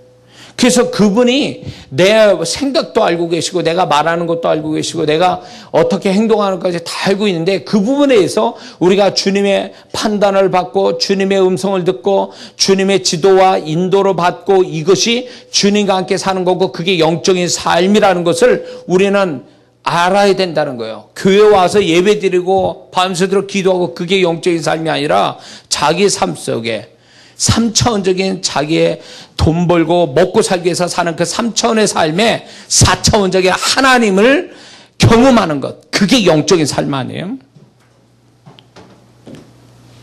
아멘 하세요. 처음 듣는 얘기 같이 그러지 마시고. 처음 듣는 얘기예요, 이런 얘기? 자, 오늘 이 본문에 보면 지금 피곤함에 타서 뒤에 떨어진 약한 자들이 아말렉 족속에게 하나님 원치도 않게 죽임을 당했어요. 그런데 그 죽임을 당한 그 사람들, 하나님 책임도 아니에요. 왜 하나님 책임이 아니냐? 이거는 하나님이 계획된 것이 아니었기 때문에 그래요. 하나님이 계획된 것도 아니고 이게 하나님이 원했던 것도 아니에요. 그러면 누가 그렇게 된 거냐? 이 사람들이 만든 거예요. 왜 피곤이 오고 왜 뒤떨어져야 됐고 약한 자는 왜 생겼냐, 그 얘기예요. 그러면 여기서 중요한 건 뭐가 중요하냐면, 모든 사람이 다 피곤하고 이 약한 자들이 다 약해지고, 그래서 이 템포가 늦어져 가지고 뒤쳐졌다면 문제가 다른데, 이게 소수만 그랬다는 게 문제가 있는 거예요. 소수. 다수는 지금 하나님이 진행한 대로 다수는 잘 진행되고 있었다는 거죠. 근데 이 소수가 문제예요. 이 소수는 하나님의 책임이 아니었다는 거죠. 이 사람들이 뭔가는 이유가 있겠죠. 왜 피곤했고 뒤처졌고 병들었는지는 이들만이 아는 얘기예요. 그런데 성경은 그 얘기를 하지 않습니다. 이 사람들의 인격이 있어서 그런지 몰라도 하나님은 그걸 밝히시잖아요. 우리도 마찬가지예요. 우리가 살아가면서 모든 게 마귀 책임이고 모든 게 하나님 책임이 아니라, 분명히 우리가 잘못이 있어서 그 책임 때문에 우리가 인생에 하나님의 계획 아닌 다른 방향의 다른 모습이 나타날 수 있음을 이 사건 통해서 얘기하시는 거예요. 자, 예를 들면 이런 거예요. 우리의 죄가 하나님의 축복을 못 받게 하는 우리 스스로의 책임이 있다는 거예요. 죄 때문에. 예레미야 5장 25절에 너의 좋은 것이 너의 죄로 인해서 너의 오는 좋은 것을 가로막았다, 이렇게 말씀해요. 그러므로 우리가 하나님의 십자가 대속에, 예수 그리스도의 대속의 축복을 받은 사람이지만, 우리가 그 대속의 축복을 받아 누리지 못하는 이유는, 그 이유 중에 하나가 뭐냐면 우리의 죄가 우리에게 오는 대속의 축복을 가로막았다는 거죠. 이게 누구 책임이겠냐고요. 우리를 용서하시고 깨끗게 하신 보혈이 있지만 회개치 않으면, 그 회개치 않아서 죄가 그대로 남아있으면 그 죄가 그가 받을 축복을 가로막고 있다는 거예요. 분명히 성경 얘기예요. 그 다음에 뭘 얘기하냐면, 네 믿음의 부족이, 네 믿음이 부족해서 믿음으로 말미암아 오는 축복을 네가 막았다, 축복을 못 받았다, 그 얘기예요. 히브리서 11장 1절에 믿음은 바란 것들의 실상이요. 바라는 것이 실상이 되게 하기 위해서 믿음이 필요한데, 믿음 부족 때문에 바라는 건 있지만 실상이 되지 못해요. 이 믿음의 부족이 결국은 그 사람이 하나님의 계획 속에 있는 축복을 못 받는 원인이 된다는 거죠. 하나님 책임 아니에요. 충분히 믿음을 가질 수 있도록 성경을 보게 하시고 목사님 설교 듣게 하시고 다 하는데도 믿음을 안 가지려고 작정하고 성경 볼 때 졸고 있고 설교 들을 때 딴짓하고 있고 그래서 믿음이 안 들어가지고 믿음을 못 가져가지고 축복 못 받는 거는 그 하나님 책임도 아니고 귀신 책임도 아니고 그 사람이 믿음 스스로 안 가지는 책임이다 그 얘기예요. 또 세 번째는 기도 부족이에요. 야고보서 4장 2절을 보면 너희가 얻지 못하면 구하지 않기 때문이라고 분명히 하나님 말씀하고 계십니다. 기도해야 주시는 것들이 있는데 기도하지 않아서 축복을 못 받는 거예요. 그럼 이게 누구 책임이냐고. 하나님 책임이에요? 마귀 책임이에요? 자기 책임이에요. 그리고 하나님 책임을 묻습니다. 그리고 환경 탓하고 사람 탓해요. 자기가 기도를 안 한 탓은 안 합니다. 이게 문제가 심각한 거예요. 이게요. 그게 이 소수의 이 떨어져 나가 아말렉 죽임을 당한 자가 하나님이 뜻이었겠냐고. 하나님이 이렇게 하려고 작정했냐. 그건 아니었다는 거예요. 이들의 스스로의 책임이 스스로 지고 있는 거죠. 어쩔 수가 없어요. 그런데요. 죄의 문제, 믿음 부족의 문제, 기도의 부족의 문제만 우리가 하나님께 받을 축복을 못 받는 게 아니라 오늘 이 본문에서 또 다른 원인이 있음을 하나님은 말씀해 줍니다. 그러면 어떤 원인일까요? 첫 번째는 이들이 축복을 받지 못하게 된 근본적인 원인이 있어요. 근본적인 원인. 이들이 이렇게 될 수밖에 없는 근본적인 원인이 있어요. 근본적인 원인은 두 가지가 있는데 한 가지는 이들이 애굽에서 살고 있으면 이런 일이 벌어지지 않아요. 아말렉 족속에 칼 맞아 죽을 일은 없어요. 애굽에 종살이 계속하고 있었다면. 그렇죠? 종살이의 고통은 있어도 죽으면 안 당해요. 근데 왜 이런 일이 벌어지냐? 가나안 땅이라는 애굽 땅보다 광야보다 더 큰 축복을 받기 위해서 거기로 행진하는 과정 속에 이 일이 벌어진 거예요. 그러니까 이게 아이러니컬한 게 이들의 불행은 축복을 더 많이 받으려 가다가 이 일이 벌어진 거예요. 그래서 우리가 잘 들어야 돼요. 우리는 십자가 대속의 축복을 유업으로 받은 사람이에요. 유산으로. 그래서 이 축복을 받으려고 애를 쓰면 쓸수록 이 축복을 받으려고 애를 쓰면 쓸수록 위기가 와요. 이런 일이 벌어져요. 마귀가 이 대속의 축복을 못 받도록 우리한테 장난질해. 방해하고 위협하고 망하게 하려고 애를 써요. 위기감을 줘요. 이거는요. 잘 들어요. 어떤 분이 이런 얘기했어요. 저한테. 목사님, 전 기도를 못 하겠어요. 왜요? 기도를 하면요. 안 좋은 일이 너무 많이 생겨서 기도하기가 무서워요. 이렇게 얘기해요. 그래서 그분은 신앙이 어린 분이었어요. 그러니까 당연히 그렇게 얘기할 수밖에 없어요. 그래서 성도님이 그렇게 하시면 안 돼요. 성도님 기도가 워낙 강하니까 마귀가 그 축복을 기도의 축복 못 받게 하자고 지금 기도를 하면은 이 안 좋은 일이 생기게끔 만들어서 두려움을 주고 있잖아요. 그건 성도님 기도가 지금 하나님이 잘 듣고 있으니까 귀신이 들어와서 기도 못하게 하는 거잖아요. 기도 멈추면 안 됩니다. 기도 더 하셔야 돼요. 제가 그런 얘기 했어요. 그러니까 이분이 그 얘기에 이제 충격을 받은 것 같아요.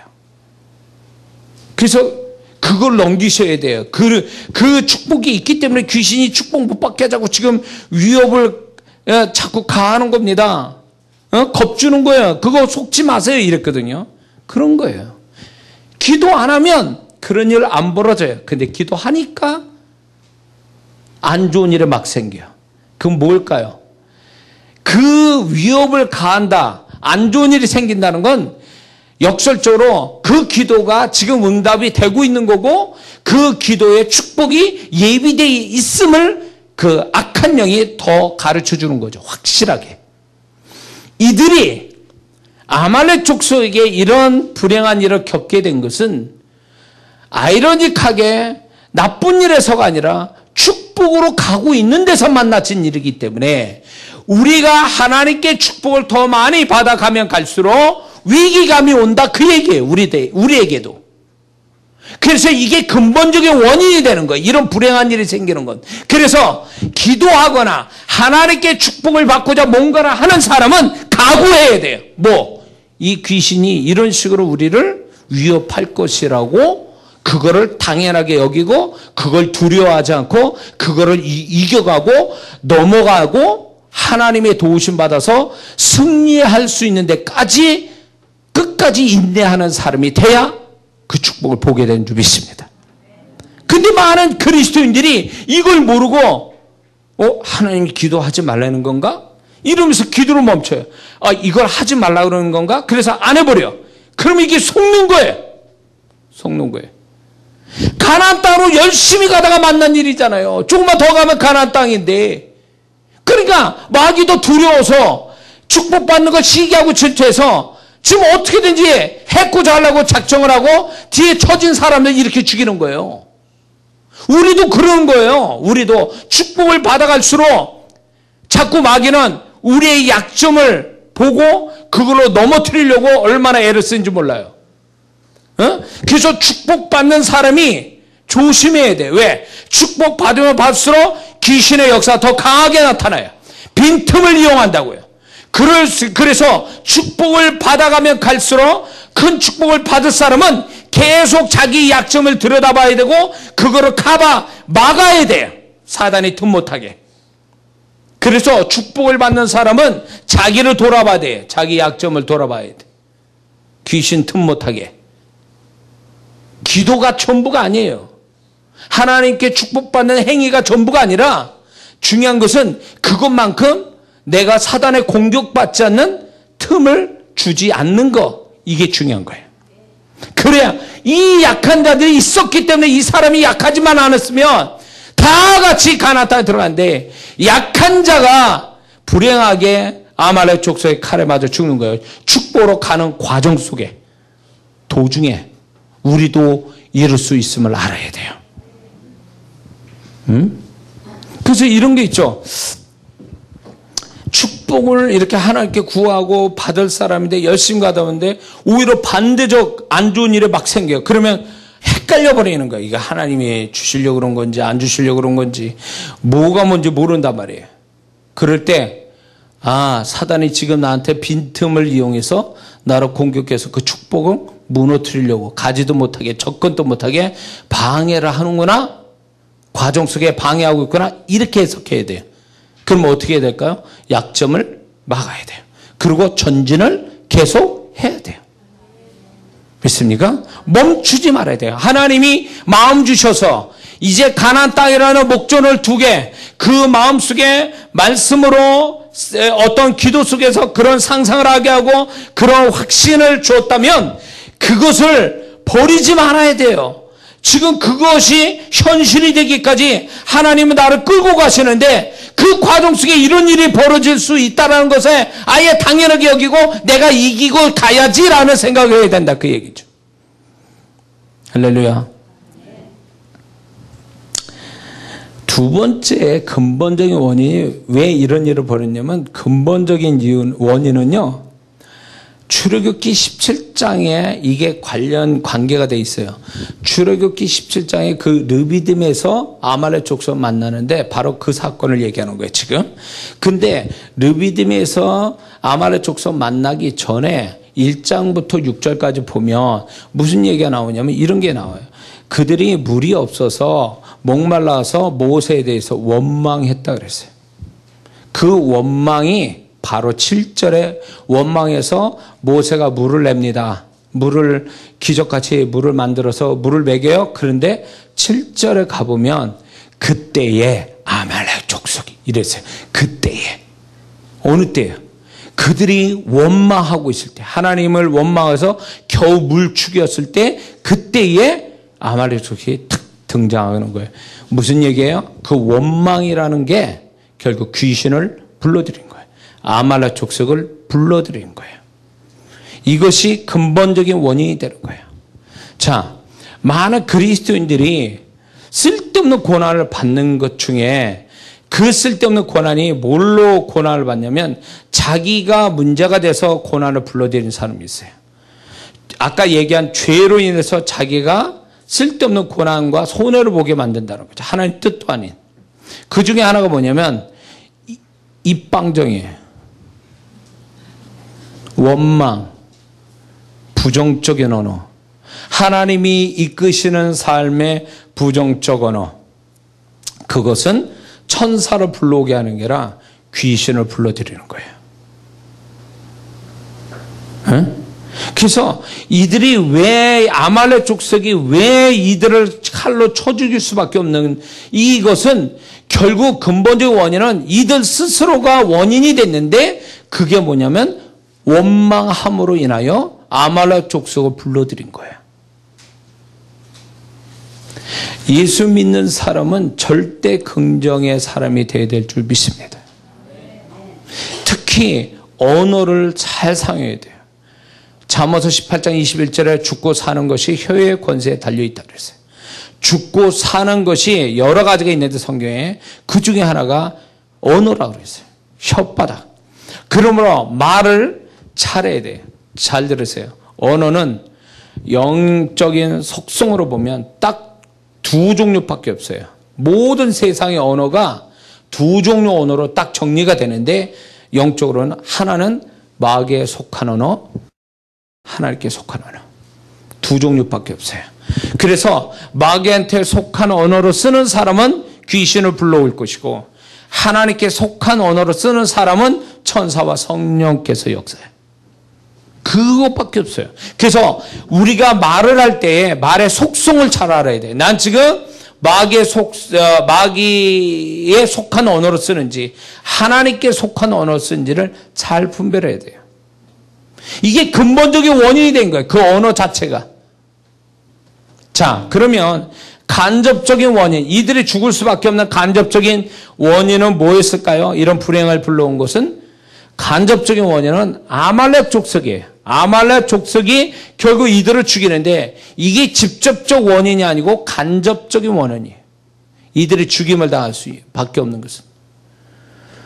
아말렉 족속은 하나님이 사단을 상징해서 끝까지 대대로 싸워 이긴다라는 약속을 주십니다. 그런데 이 아말렉 족속이 누구냐면 이렇게 설명하고 있어요.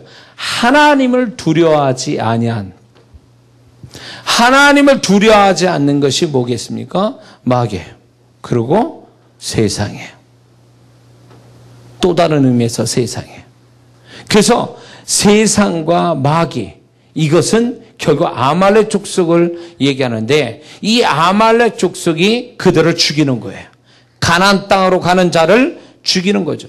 결국 우리가 접하고 있는 세상, 그 다음에 그 보이지 않게 역사하는 마귀가 결국 우리의 축복을 빼앗아가고 축복은커녕 우리를 불행의 중간에서 끝장을 보게 하는 그 역사를 가져온다는 걸 잊지 말아야 됩니다. 그러면 직접적인 원인이 있어요. 직접적인 원인이 오늘 얘기해 주는데 우리가 다 아는 것처럼 이거예요. 직접적인 원인은 그 사람, 이 소수의 사람의 문제인데 세 가지. 피곤함과 뒤떨어진 거와 약한 것. 이 세 가지가 결국 뭐냐면 이들 자신의 원인이 된 거예요. 이게 직접적인 원인이에요. 이걸로 시작해서 이게 아말렉 족속을 불러들였고 결국 그들은 죽임을 당한 거예요.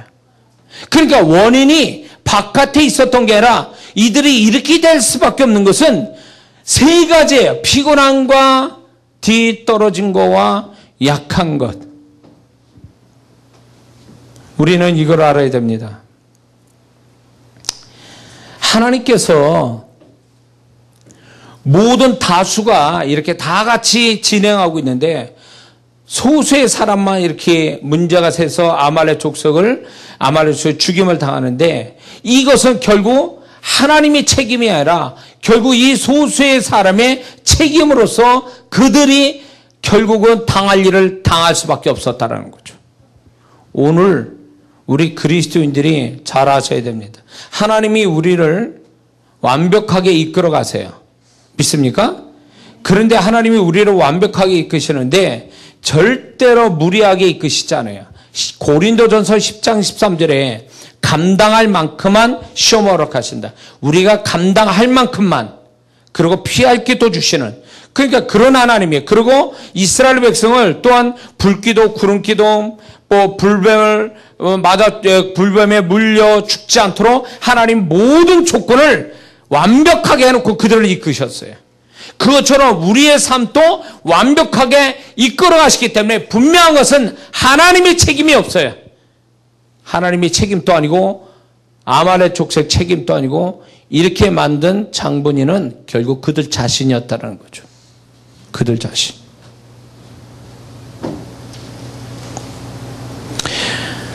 우리의 삶 속에 문제를 만나고 어려움을 겪을 때 우리가 생각해 볼 게 있어요.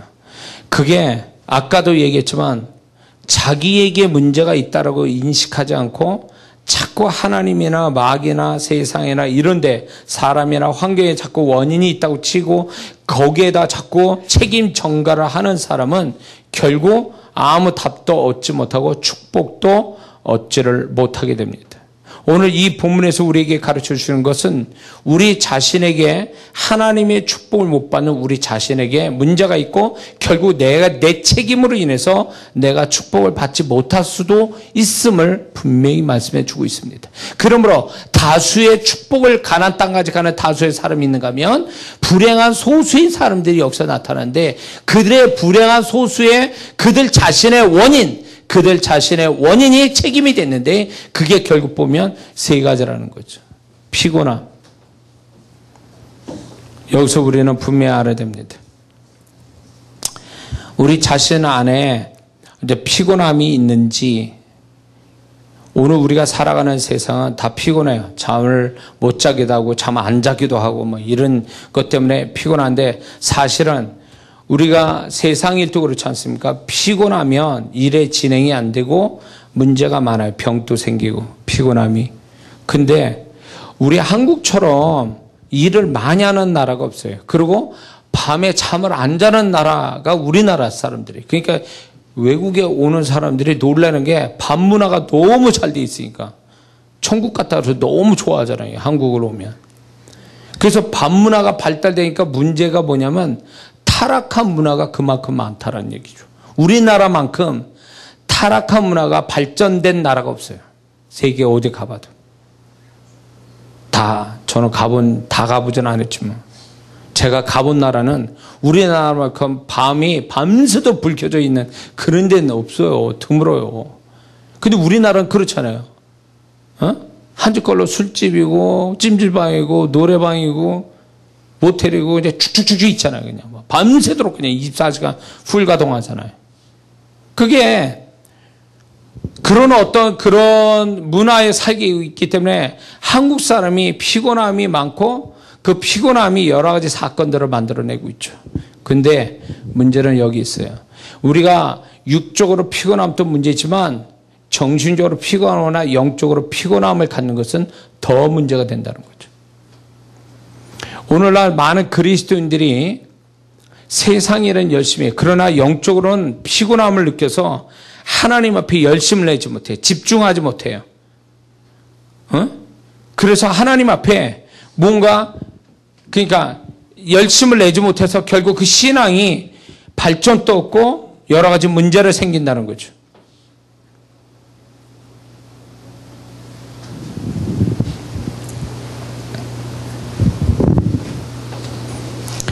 무엇이 피곤하게 만들었을까요? 자, 하나님이 우리의 삶을 내가 피곤해서 더 이상 뭘 못할 지경으로 우리의 삶을 피곤하게 만드시지는 않아요.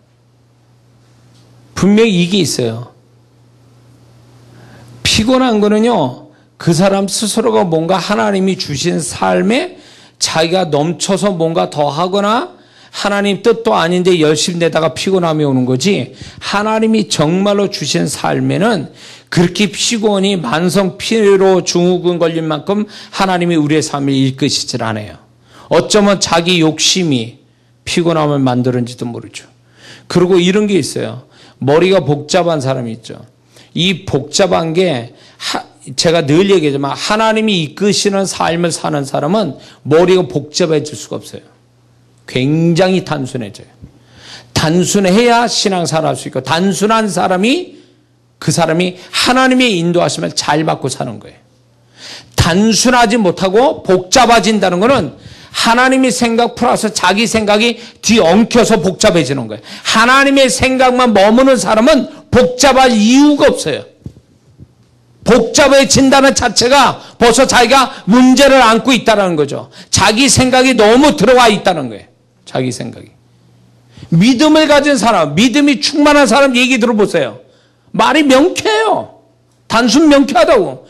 근데 이게 믿음을 가지고 열심히 믿음 가지고 하나님을 신뢰하며 사는 사람이 아니라 세상 눈치 보고 여러 가지 다른 사람 말 듣고 막 자기 생각에 믹서가 돼가지고 이런 사람 말 들어보면요 복잡해. 얘기가 막 복잡하다고. 신앙이라는 걸 찾아볼 수 없어요. 복잡한 사람은요. 에? 제가 과거에 머리가 꽤 복잡한 사람이었어요. 그러니까 머리가 이렇게 빠진 거죠. 머리가 복잡하니까 머리가 빠져. 에? 열이 많이 나니까 머릿속에서. 그러니까 머리가 빠지는 거예요. 사실은. 후회돼요. 그때 내가 너무 많이 머리를 써가지고. 지금은 안 빠져요. 14년 전부터 머리가 안 빠지기 시작했어요.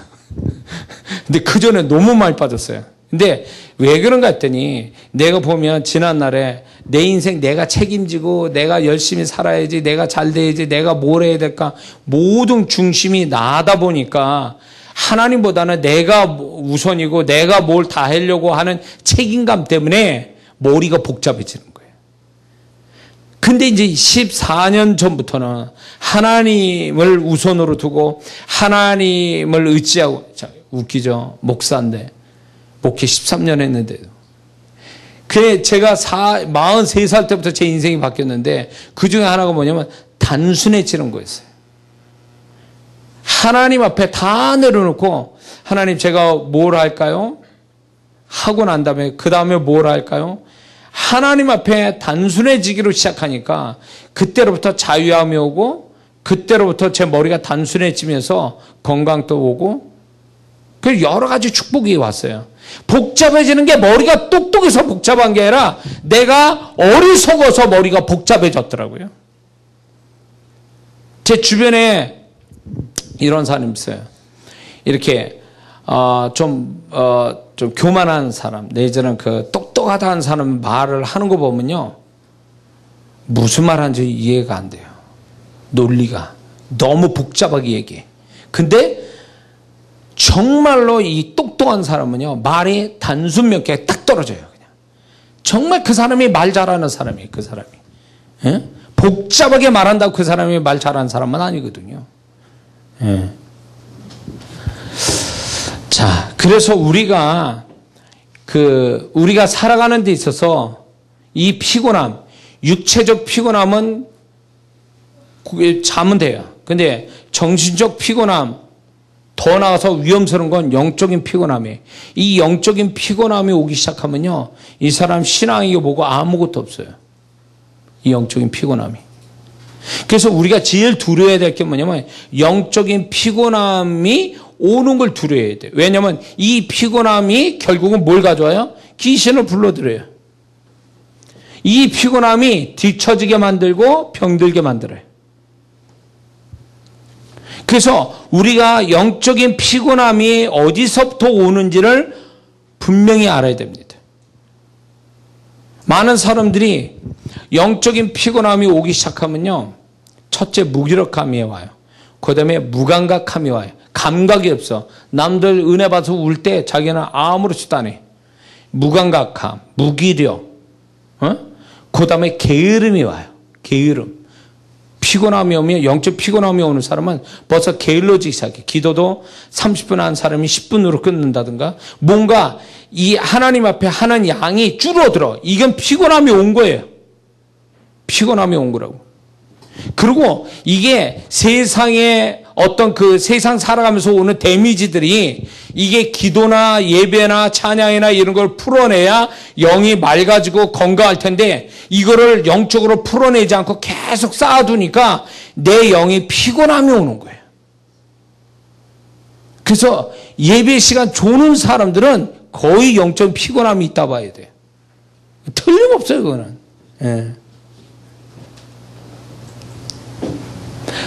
그래서 우리가 이 피곤함이 오지 않도록 성령께서 우리가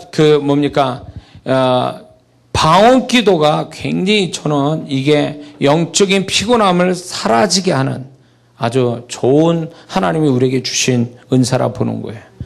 방언 은사를 졸더라도 영적 피곤함이 오잖아요. 그때 방언 기도 한 차례 열심히 하고 나면 봐서 힘이 봐서 딱 생겨요. 그리고 영적인 피곤함이 오면 감각이 없어지니까 무뎌져요. 영적인 무디게 와요. 기쁜 줄도 모르고 슬픈 줄도 모르고 감사할 줄도 모르고 이게 감각이 없어요. 영적인 감각이 없어져요. 피곤하면 그렇잖아요. 다 귀찮고 이 감각이 없는 것처럼 영적으로 감각이 없어져 버려요. 위험스러운 거예요. 이건 위험스러운 신호입니다. 두 번째는 약한 것, 자신의 약점을 제거하는 게 중요합니다. 약한 자, 병든 자. 우리 안에 예수 믿는 사람은 육체도 건강이지만 영적으로도 건강한 사람이 돼야 돼요. 정신적으로 건강한 사람이 돼야 돼요. 제가 한인교회 그 집회를 하다 보니까 별 희한한 사람 다 있더라고요. 거기는 사는 게 우리만큼 이렇게 같은 언어를 쓰고 같은 얼굴을 하고 있는 사람끼리 사는 그나마 나아요. 한 몇 배 이상 스트레스 받고 사는 사람이 저 한인 이렇게 소위 말하는 해외에 나가 있는 사람들이거든요. 특히 유럽 국가에 사는 사람, 그 크리스찬들은요, 스트레스 더 많이 받아요. 그 인종차별이나 이런 것들이. 그러니까 이게 교회 와서 풀어요. 다. 교회 와서. 다 그런 거 아닌데, 교회 와서 푸는데 거의 사이코 같은 역할을 하는 사람들 많아요. 이렇게 교회마다 사이코 역할을 하는 사람.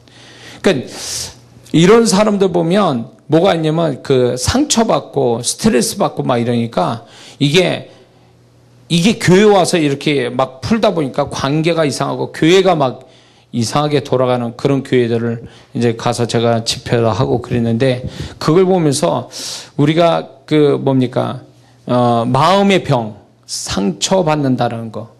이거 예수 믿는 사람은 육체나 마음이나 영혼이 건강한 채로 살아가는 것이 정말 신앙생활 잘하는 기본이 되는 줄 믿습니다. 그래서 예수 믿는 사람은 건강하게 마음이나 이렇게 영적으로 건강하도록 자꾸 그 마음이 꺼리낌이 없게 만들어야 돼요. 마음속에 항상 이렇게 뭔가 막힘이 없어야 돼요. 이렇게 막힘이 없어야 돼요. 그러니까 예수 믿는 사람이 이렇게 제가 사역하다 보면 그 마음에 걸림이 있는 사람들이 있거든요. 이렇게 그게 이제 여러 가지 형태로 나타날 때 있는데 보면은 매여 있어. 뭔가 매여 있고 막 이러다 보니까 그 매임이 결국 그 사람의 마음에 상처가 되고 상처가 결국 그 사람의 뭔가 신앙적으로도 불구자로 만들어버리는 경우가 많더라고요. 그런 부분들이. 그래서 마음이 건강한 사람이 신앙적으로도 굉장히 건강하고 성장을 잘한다는 거죠. 예. 그래서 자신의 약점, 자신의 연약한 부분을 알고 그것을 어떻게든지 주님으로부터 고침받으려고 애쓰는 그런 모습을 가질 때 그 사람이 하나님의 축복으로 더 나아갈 수 있는 아주 중요한 태도가 됩니다. 그렇지 않으면 그 약점 때문에 결국 아말렉 족속으로부터 공격을 당할 수도 있다는 걸 우리가 잊지 말아야 됩니다. 그 다음에 세 번째는 뒤처지는 것. 이게 아주 중요한 문제입니다. 뒤처져. 이게 지금 같이 템포를 맞춰서 가는 게 아니라 뒤떨어져 있다는 거예요. 뒤떨어져 있는 그것이 결국 아말렉 족속을 얼마든지 칠 수 있는 아주 통로를 여는 거죠. 제가 이렇게 아무리 약한 동물이라도 육식 동물이 쳐들어오면요, 자기네끼리 모여가지고 그걸 이기려고 해요. 동물의 왕국에 같은 데 보면 들소나 이런 거 보면 초식 동물들이 사자나 호랑이들이 이제 그 육식 동물들이 잡아먹으려고 그러잖아요. 그러면 무리에서 안 떠나려고, 무리에서 떨어지지 않으려고 같이 모이거든요. 그게 살아남으려고 본능적으로 그런 거거든요. 뒤떨어지지 않으려고 애를 쓴단 말이에요. 근데 신앙도 마찬가지예요. 우리가 축복을 받기로 작정하고 축복으로 나아가는 데 있어서 아말렉 족속 같은 마귀가 끊임없이 우리의 축복을 못 받도록 중간에 오히려 축복은커녕 망하게 하려고 역사를 하는데, 그런 일을 안 당하려면 뒤떨어지지 말아야 된다는 거죠. 뒤떨어진다는 얘기가 영적으로 무엇을 얘기하냐면, 하나님이 우리를 축복하려고 움직이는데 같이 움직여야 된다는 거예요. 뒤떨어가지 말고 같이 함께 할 때 같이 모든 걸 함께 해야 된다는 걸 얘기하는 거예요. 그러면 이걸 어떻게 해석해야 되냐면, 우리가 예를 들면 교회 생활하지 않습니까? 주일날 예배 드리지 않습니까? 교회 봉사도 하지 않습니까? 남들 그렇게 할 때 나도 그렇게 하는 게 뒤떨어지지 않는 비결이에요. 근데 다들 성도들 은혜 받고 주일날 나와서 예배 드리고 봉사하고 열심히 하는데 자기 혼자 예배도 안 드리고 봉사도 안 하고 집에서 있거나 친구 만나고, 그게 뭔지 아세요? 그게 뒤떨어져 있는 거예요. 그게 뒤떨어지는 거예요. 남들 다 하고 있는데 자기는 뭐 하고 있는 거예요 지금? 왜 같이 흘러가지 않습니까? 왜 같은 템포로 안 가요? 그런 자들이 아말렉 족속에 쳐죽임을 당하는 거예요. 그렇게 교회 안에 축복을 못 받는 자가 누구예요? 열심히 내는 사람이에요? 대충 교회 나오다 말다 하는 사람이에요? 도대체 누가 사단의 공격을 더 많이 받고 누가 망한 자가 돼요? 뒤쳐져 있는 자들이에요. 그러니까 신앙생활에 게으르게 하고 남들 할 때 쉬고 있고 템포를 못 맞추고 그렇게 사는 사람, 그리스도인들은 결국 사단의 밥이 될 확률이 높다라는 거죠. 그 흐름을 따라가야 된다는 거죠. 흐름을 따라가야 돼요. 사람마다 이런 게 있어요. 개인의 인생 속에 하나님이 흘러가게 하시는 그 흐름이 있어요. 그 흐름 속에 템포가 있어요. 그 템포가 있단 말이에요.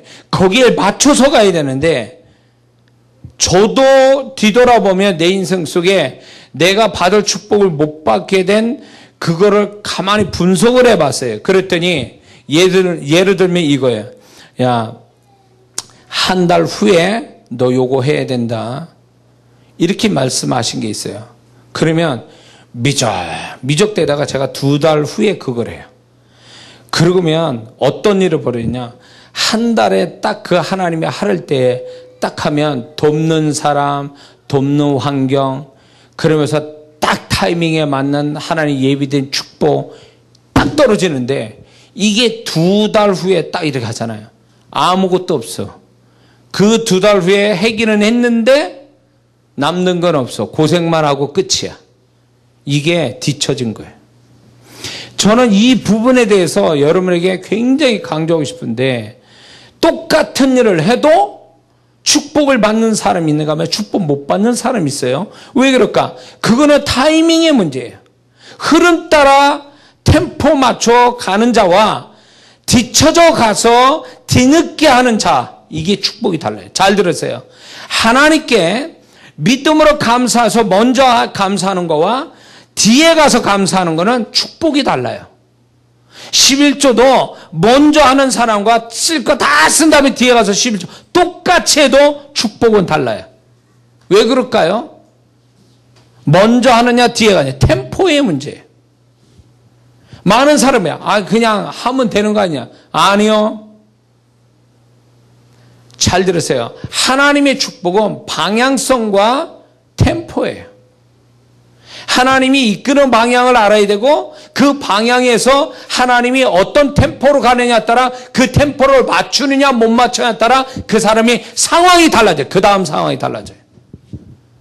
에? 그러니까 그게 뭐예요? 뒤처진 거예요. 왜 갈 때 안 가고 왜 그게 뒤처져서 그렇게 해가지고 네 축복 네가 손해보냐 그 얘기예요. 남들 갈 때 같은 템포로 다 갔으면 너도 같이 가놨다 가는데, 너희들은 뒤처져가지고 뭘 하고 있었는지 뒤처져가지고 네 축복 네가 못 받고 있지 않느냐 그 얘기예요. 그러니까 이게요, 하나님과 같이 산다, 같은 방향으로 같은 템포로 산다는 것이 인생이 점점 나아져 갈수록 이스라엘 백성들처럼 애굽에서 광야, 광야에서 가나안, 이게 하나님이 점점 더 나은 그들의 삶과 그 삶을 이끌어가고 있는데 이게 오늘날 우리의 삶이에요. 점점 나아져가는 것. 그게 하나님이 우리의 계획이에요. 십자가 대속의 축복을 풍성히 누리는 것. 그래서 하나님을 자랑하는 것. 이게 우리 하나님 주신 은혜고 축복인데 우리 그걸 충분히 못 받는 것은 두 가지 이유예요. 하나님과 같은 방향으로 가지 않는 거와 하나님과 같은 템포로 가지 않는다는 거. 이게 그거예요. 이들은 같은 방향이었어요. 분명히 이들은 이 소수는 같은 방향으로 지금 가고 있는 거예요. 그러나 문제는 뭐냐면 하나가 빠져서 같은 템포로 가지 않고 있다는 거. 그러면 잘 들어보세요. 같은 방향으로 가되 템포를 못 맞춰서 이런 일이 벌어질 것 같으면 방향도 틀리고 템포도 안 맞는다면 어떻게 되는 거예요? 지금 이거는 문제가 더 심각한 거예요. 이게 구약의 사건이 아니라 오늘 우리를 살아가는 오늘 우리를 향한 메시지예요. 이게 계시적인 사건이라고요. 제가 제 삶을 너무 뒤돌아봐서 내 삶을 하나님의 시각으로 분석을 하다 보니까 남의 인생에 그게 다 같더라 그거예요. 상황은 다른데 하나님의 공식은 동일해요. 아주 동일해. 왜 인생이 안 풀리니까 저 사람 착한데 왜 인생이 안 풀리지? 이거예요. 방향과 템포가 안 맞는 거예요. 저 사람 열심인데 왜 안 되지? 방향과 템포예요.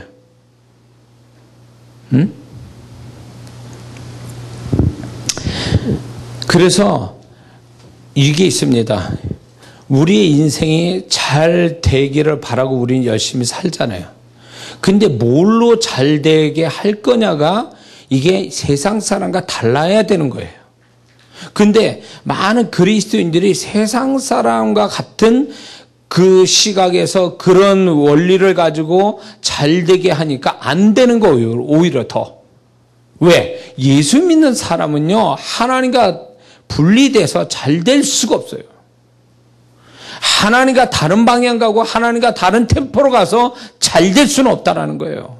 이거를 뼈저리게 경험하는, 일찍이 뼈저리게 경험이 돼서 이 하나님과 같은 방향, 같은 템포로 가기를 힘쓰는 사람이 후회하지 않는 인생을 삽니다, 나중에.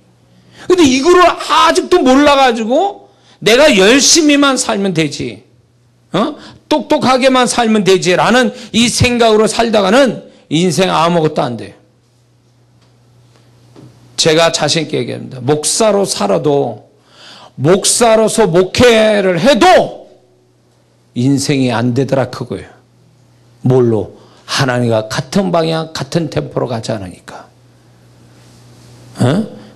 하물며 세상에 묻혀서 세상 사람과 같이 어울려 사는 그리스도인들이 더 위험스러워요. 하나님과 같은 방향, 같은 템포로 가는 걸 힘쓰지 않으면 그들의 속임을 다해서 그들의 흐름 속에 그들이 가는 방향대로 갔다가 인생 안 풀린다 그 얘기예요.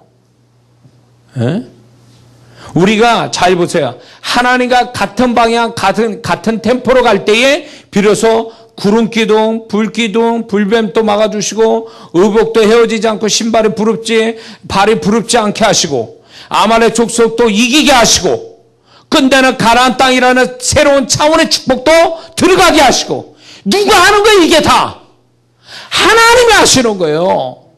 예수 믿는 사람의 삶은 하나님의 손길을 자기보다 더 많이 경험되어져야 이게 인생이란 말이에요. 내가 한 게 더 많아. 하나님이 일하시는 것보다. 이건 인생 잘못 사는 거예요. 이들은요, 뭘 한 거예요? 새끼밥 먹고, 가자 그럴 때 가고, 설할 때 쓰고, 그것밖에 더 했냐고, 이 사람들이. 이 축복의 다수들이. 그 사람들 그것만 한 거예요. 그래서 뭐 했게요? 가나안 땅까지 갔잖아요. 그 나머지 뭐가 있어요? 하나님이 하셨잖아요. 추울까봐 구름기둥, 추울까봐 불기둥, 더울까봐 구름기둥, 이런 식으로 하나님이 모든 걸 다 세팅을 해줬잖아요. 그들이 한 것보다 하나님이 하신 일이 더 많았잖아요. 그게 예수 믿는 사람의 인생이라는 게 그게 하나님의 흐름과 하나님의 템포 따라 갔더니 거기 여호와 이레가 있더라. 내가 찾고 싶었던 게 거기 있더라. 내가 애써도 안 됐던 게 거기 있더라. 이게 나와야 예수 믿는 사람 인생이지, 죽으라고 헤매고 돌아왔는데도 아무것도 없고 손해만 나고 빈털털이 되고 그건 하나님 뜻이 아니죠. 그러다 사람한테 당해가지고 손해보고 억울한 일 당하고 힘든 일 겪고 고통받고, 이거는 하나님 뜻이 아니라는 거예요. 하나님과 같은 방향으로 안 가거나 하나님과 같은 템포로 가지 않기 때문에 그런 거예요. 응? 열심만 가져도 안 되고 게을러도 안 돼. 중요한 건 같이 맞춰가는 거야. 같은 템포로. 응? 이런 사람이 있어요. 양극단의 사람인데 저도 약간 그런 경향이 있어요. 조급하고, 제가 열심히 있다 보니까 쉬는 꼴을 못 봐. 나는 집에서도 가만히 쉬면요 불안해. 일 중독자도 아닌데 자꾸 불안해. 뭐래도 해야 돼. 의자에 앉아서 뭐래도 긁적거려야 되고 뭘 또 생각해야 되고 가만히 있질 못해요. 예. 그런 사람이요 하나님보다 앞서가. 그러다가 돌 맞는 거야. 예? 그러다가 괜한 고생하는 거예요. 앞서가다가. 그러니까 저같이 열심히 내고 조급한 사람은요 너무 앞서가다 그냥 괜한 고생하는 사람이 있는가 하면 또 이런 경우가 있어요. 또 우리 아들놈 얘기해야 되겠니. 걔는 늦어. 한 템포 항상 늦어. 그게 나한테 야단 맞아. 나는 걱정되는 게 저렇게 느긋해가지고 한 템포 늦게 갔다가 저거 하나님한테도 저러면 저거 생고생 많이 할 텐데 뒤쳐져 가도 문제예요. 뒤쳐져 가면 이 꼴 나는 거예요. 축복은커녕 괜한 고생, 뒤에서 잡혀가지고 괜한 고생하는 거죠. 너무 느긋해도 안 되고 너무 조급해도 안 돼. 그래서 예수 믿는 사람이 하나님이 자기 삶을 이끌어간다. 내가 내 인생을 이끌어간다는 게 아니라 하나님이 내 인생을 이끌어간다는 이 개념부터 확실하게 세워야 됩니다. 모든 그리스도인이 교회 다니면서 대부분의 성도 어떻게 생각하냐? 내가 내 인생 이끌어간다 이렇게 생각해요. 그래서 하나님이 옆에서 도와주신다 라는 개념을 가지고 살아요. 엄청난 잘못된 사고방식이에요 이게. 하나님이 내 인생을 이끌어 가신다. 그래서 나는 하나님과 같은 방향으로 하나님이 이끄시는 템포대로 간다. 이 사고방식이 딱 있어야 하나님 놓치지 않고 가는데, 내 인생 내가 책임지고 간다. 그래서 하나님 내가 어려울 때 옆에서 도와주세요. 이런 식으로 주객이 전도가 되니까 인생이 안 풀리는 거예요. 누가 누구를 인생을 이끌어가는 거예요 도대체. 응?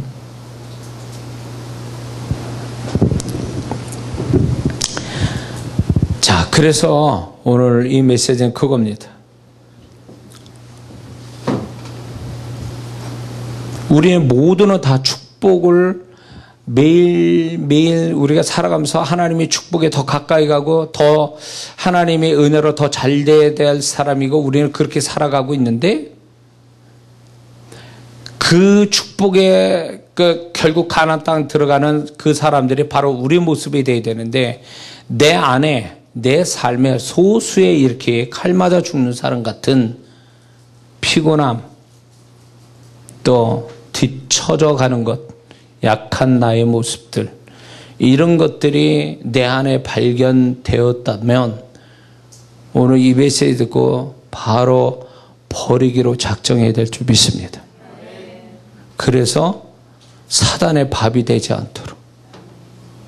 결국 이 사단도 결국 모세의 기도와 아말렉 여호수아 칼을 들어 싸우는 여호수아와 같이 아말렉 족속을 싸워 이기는 자, 지는 자가 아니라 결국 이기는 자가 돼서 가나안 땅 넉넉하게 들어가는 우리 모두가 되어야 될 줄 믿습니다.